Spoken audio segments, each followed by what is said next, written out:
Voilà, mesdames et messieurs, bonjour. Merci de nous suivre pour notre deuxième numéro. La semaine dernière, nous avons eu à parler de la mort de ce jeune homme dans l'avion, le Boeing 777 de Air France qui partait d'Abidjan à Paris. Ce jeune homme a été identifié, je pense que nous avons été entendus. Il s'agit du jeune Annie Batlemi qui était en classe de 4e au lycée Simone et Yves Babo de Yopougon. Ça a été une consternation pour toute la Côte d'Ivoire, pour ses camarades de classe qui, selon un rapport d'une enquête de TV5, avaient certainement reçu de la part de leurs camarades qui voulaient partir de cette façon en Europe, et il est décédé. Ça fait mal. Nous souhaitons notre compassion à la famille, aux camarades de classe, aux éducateurs. Mais nous allons rester encore sur ce sujet parce qu'il y a une évolution. Après, bien sûr, le rapport du gouvernement, il y a des actions qui sont en train d'être menées aux alentours de l'aéroport, et ça nous intrigue. Le déguerpissement à Adioufou. Parce que un enfant serait, sinon est, parce que c'est le rapport officiel du gouvernement, donc je ne vais pas prendre ça au conditionnel, mais il est monté, selon le rapport, il est passé par la clôture pour accéder à la piste d'atterrissage de l'aéroport. Et donc, sur la vidéo de surveillance, on voit un jeune homme qui, en t-shirt, voilà, qui était en train de marcher sur cette piste. Et ce qui nous intrigue ici, d'abord, nous allons parler du déguerpissement comme solution à cet incident. Le gouvernement donne 48 heures aux populations d'Adioufou afin de déloger, c'est-à-dire qu'ils quittent les lieux, sans aucune mesure d'accompagnement. Parce que quand on doit demander à des gens, à des populations, à des civils qui vivent dans une localité de quitter le lieu, au moins il faut penser à leur donner quand même quelque chose qui puisse leur permettre de pouvoir déménager. Parce que c'est des populations, c'est des gens qui payent, qui contribuent à la vie de l'État, ils payent des impôts. Et donc, pour les déloger quand même, il faut un peu de règles. Mais ce n'est pas le cas. On demande aux gens de partir des lieux 48 heures, dans 48 heures. Et déjà, c'est la débandade dans le quartier, des gens pleurent. On a vu sur des films des gens qui ont commencé à enlever les toits de leur maison. Hein, voilà. Or, dans ce quartier, il y a des malades. Il y a des malades, il y a des vieilles personnes, il y a des enfants. Des enfants. Il y a des femmes enceintes, des nourrices. Il y a des personnes, des femmes par exemple qui ont accouché après césarienne. Ces personnes-là sont obligées de quitter le quartier illico presso. Franchement, nous trouvons que ce n'est pas normal. La solution à ce problème-là, ce n'est pas là. Il faut trouver une solution, d'accord, mais la solution à ce qui s'est passé à l'aéroport, ce n'est pas ça. Puisque pour que l'enfant puisse escalader le mur, selon le rapport qui nous a été donné par le commissaire du gouvernement, nous savons très bien que entre la clôture de l'aéroport et le quartier d'Adioufou, il y a une voie plus large qui passe là. Donc, si quelqu'un doit escalader le mur, forcément la personne sera appréhendée. On va voir la personne clairement. Et puis sur la clôture de l'aéroport, on voit des barbelés. Comment cet enfant de 14 ans allait pouvoir escalader le mur qui est couvert de barbelés sans se faire déchirer? Qu'est-ce qu'il a pu mettre sur les barbelés pour pouvoir passer? Nous croyons que l'enfant n'est pas passé par le mur. L'enfant n'est pas passé par le mur. Il faut que le gouvernement continue les enquêtes pour nous dire la vérité. Il y a quelque chose de louche dans cette affaire.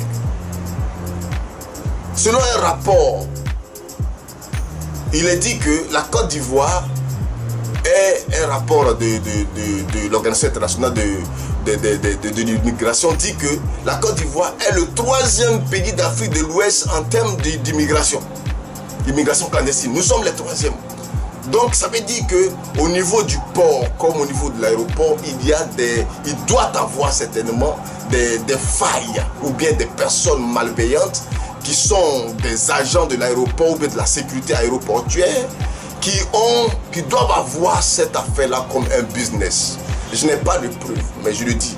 Ils doivent avoir ça comme un business pour permettre à un enfant qui n'est jamais monté dans un avion qu'on peut passer par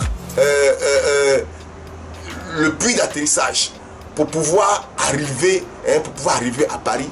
Franchement, il faudrait que des gens puissent au moins l'escorter. Et cet enfant, nous croyons qu'il a été escorté. Il a été escorté. Parce que s'il était passé, on ne voit pas, on ne nous dit pas qu'on voit une vidéo qui le voit monter sur la clôture. Parce que s'il était monté sur la clôture, les vidéos allaient le voir. Mais on le voit automatiquement en train de circuler sur la piste d'atterrissage. C'est ce que la vidéo dit. On le voit sur la piste d'atterrissage. On ne le voit pas escalader le mur, mais directement sur la piste d'atterrissage. Mais pour être sur la piste d'atterrissage, si tu n'as pas escaladé, c'est que tu es passé par la voie normale, c'est-à-dire que tu es passé par les différentes barrières. Donc il faudrait qu'on mène les enquêtes à ce niveau avant de chercher à déguerpir les gens. Parce que là, ce n'est pas normal.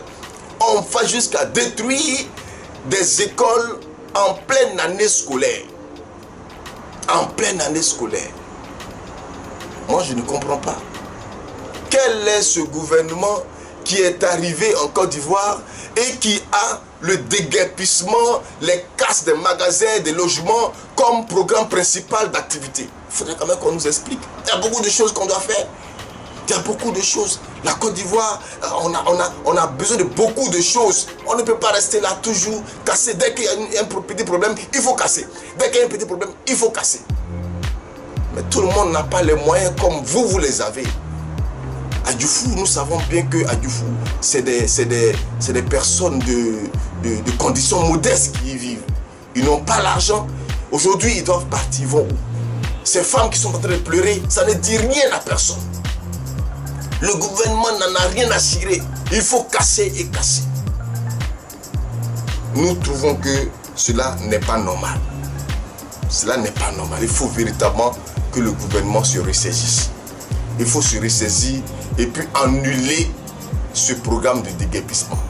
On a vu des gens déjà qui ont commencé à partir, mais on peut annuler.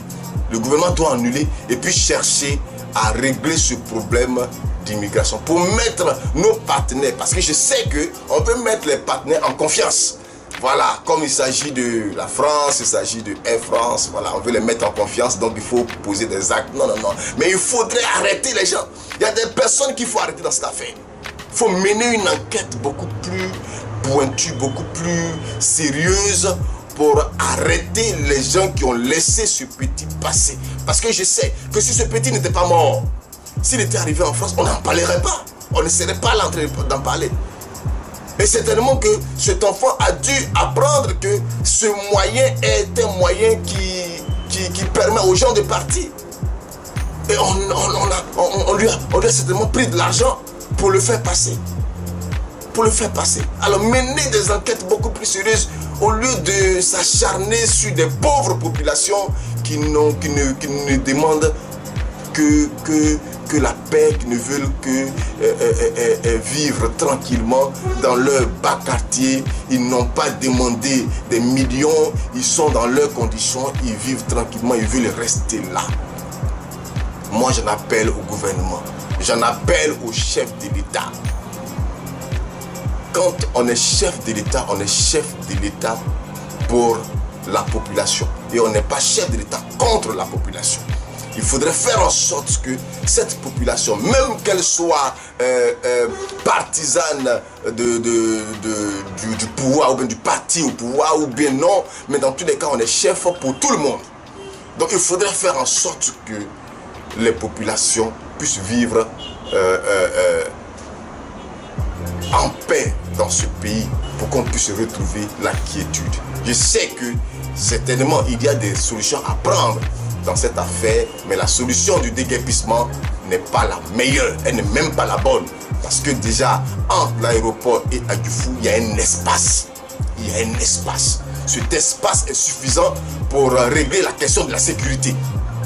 C'est suffisant pour régler la question de la sécurité. Si les maisons étaient collées à l'aéroport, là on dit non, non, non, c'est pas normal. Mais quand même, il y a un espace. Cet espace-là peut être exploité dans les questions de sécurité. Vraiment, c'est ce que je voulais dire. Je vous remercie. Et puis, n'oubliez pas de commenter notre vidéo. N'oubliez pas de liker. N'oubliez pas de donner aussi votre avis pour que véritablement les choses se passent bien. Partagez et abonnez-vous. Je vous remercie.